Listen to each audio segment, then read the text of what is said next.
Well, I am on my way to a new workplace. It's going to be a bit noise pollution-y because I'm on the highway. I wanted to talk about a movie I don't think I'll do a formal review on, but it's what sparked this conversation, so I do want to give it a nod. It's called Minding the Gap. It is it Minding or Mind? Now I'm paranoid and I have to look it up. It's on Netflix.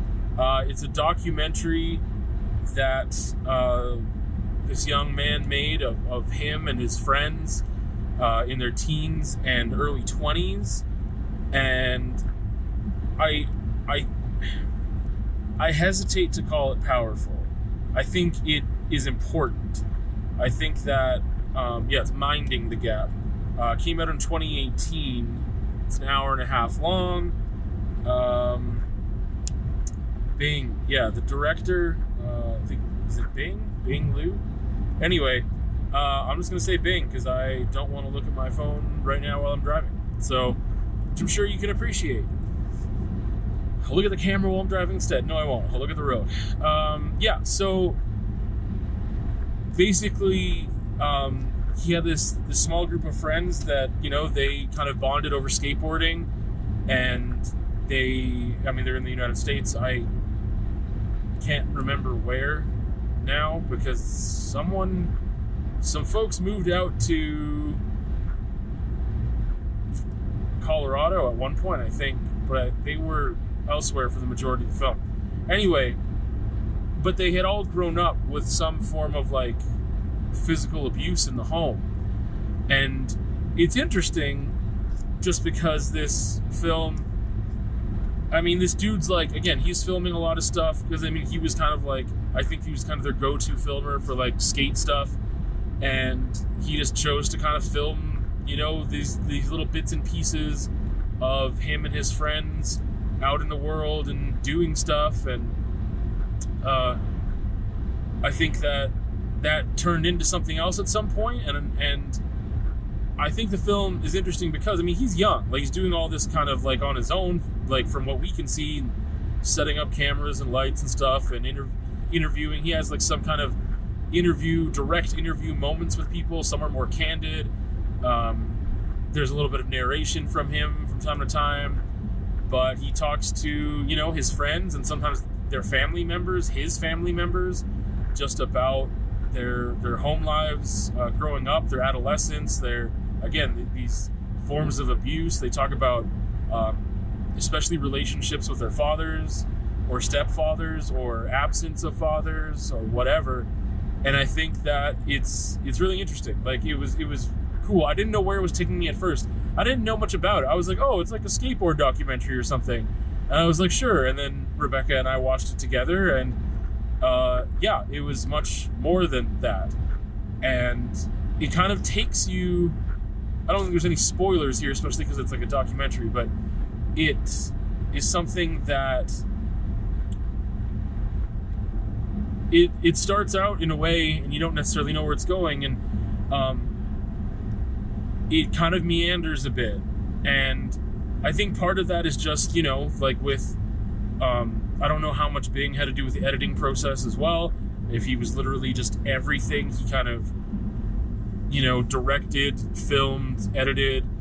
But, he's pretty young, right? I think that, I don't know if he's done any other films before this or whatever. I think it's awesome and amazing that this got on Netflix. I think it's definitely worth a watch, which I'll explain more of and get to the bigger part of this conversation. But I do think that it shows, you're an amateur. You're not someone who's been doing this for decades. You don't have all the resources. I don't expect you to be making, some bananas documentary that would be on an IMAX theater or whatever. You know what I mean? It makes sense that this is where he's at with stuff. But during the viewing, I noticed, I shouldn't say you, you may notice, or that it's definitely more of an amateur film, because it is. And I think that this is just part of that growth process in a lot of technical ways with technical things. Storytelling is part of that with this young man. So I was really pleasantly surprised at the end that he was able to wrap up so much stuff, because I didn't know if he was going to get back to some things, and he did, and he wrapped things up very nicely, and that's what kind of led to me wanting to discuss it a bit. So I was reflecting on it just at the very end of the film and afterwards about how what a beautiful opportunity he created for himself to explore these major parts of his life, and to even do some reconciling and opening up conversations with his own mother about things. And I think that there's a lot of what word do I want to use? I think there's a lot of strength in that. I think that it took a lot of strength and whatever conversations he had to have with himself about what that might look like, or what it would lead to, or who knows what'll happen, and jumping kind of into an unknown, and then somehow getting into Netflix too. Like that's a whole other part of it. But I think that I'm just thinking of just the beauty of art, and just how this young man, this thing that he created art, but despite the fact that again, things could be multifaceted, right? Things could be twofold, threefold. Like, I think that I'm assuming, what I would like to believe is that this started as something, I mean, it seems like, yeah, he started filming however long ago just because he was just documenting stuff and maybe didn't even know all the reasons why, and he's just doing it and whatever. But at a certain point, I think he recognized he wanted to kind of explore this issue and figure some things out for himself, and where he's at and why, and kind of seeing commonalities between him and his friends, and wanting to look at that and analyze that. And I think that that's really a wonderful thing, to use art or filmmaking, storytelling, whatever, as an avenue to do that. And I think that he's, you know, and maybe there's people he wanted to talk to that didn't talk to him, but I think the people he was able to talk to, I think that it was, if I were him, I'd be just grateful for that. I am happy that he was able to have a group of people participate in this thing, and I think through that they also learned stuff, that they got to confront parts of their own history, and think about those things. And I think that is also just a gift that art gives people. In this aspect, you've got someone who's involving others in that creation, and it becomes kind of collaborative in a way, even though he's directing what he's wanting from people, not wanting to say, but wanting to discuss. And he has to make decisions of when to drop conversations, when to push further, when to have them, you know, about that person in front of them or not, or whatever. So I think that it's just like, it just made me reflect on, like, for a moment I was like, man, I think everyone should make their own documentary. Like, that's just what everyone should do. And quickly that became like, oh, that just means everyone should make art.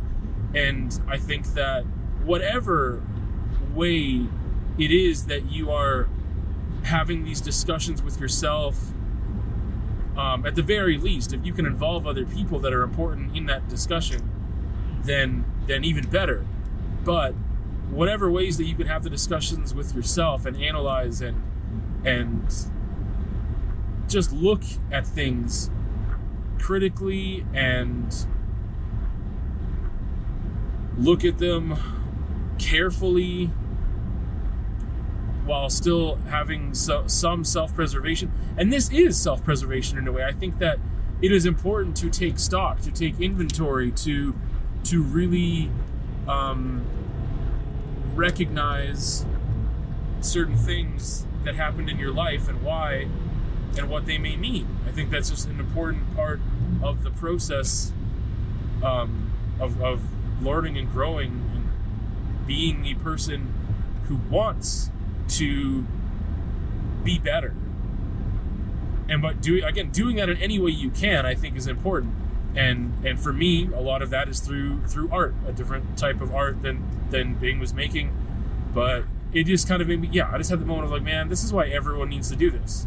This is why everyone needs to have some type of way to express themselves, not just to like, I mean, because you could express yourself through sport. I think there's creativity in things like, I mean, using skateboarding as an example, I think you can express your own creativity and style and whatever that comes out.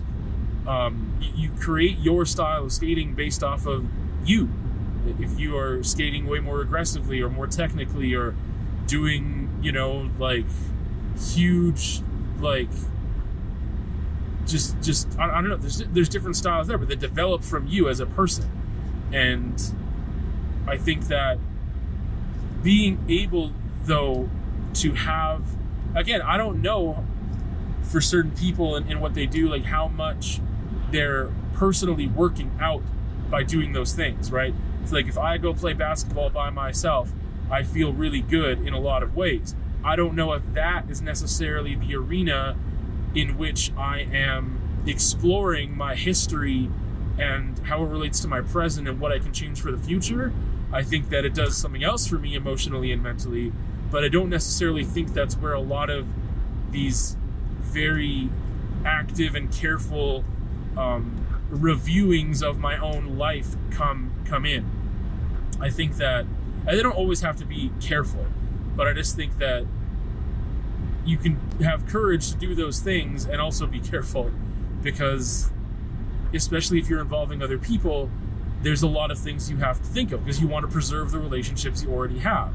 Yes, you might want to open things up and be honest with your friends and discuss things, but you want to maybe preserve those relationships for a while as well and think about what serves you best and how you're going to navigate difficult conversations with loved ones. So I think, Minding the Gap, it's quite good. I really enjoyed it. It was different from things I've seen in a long time.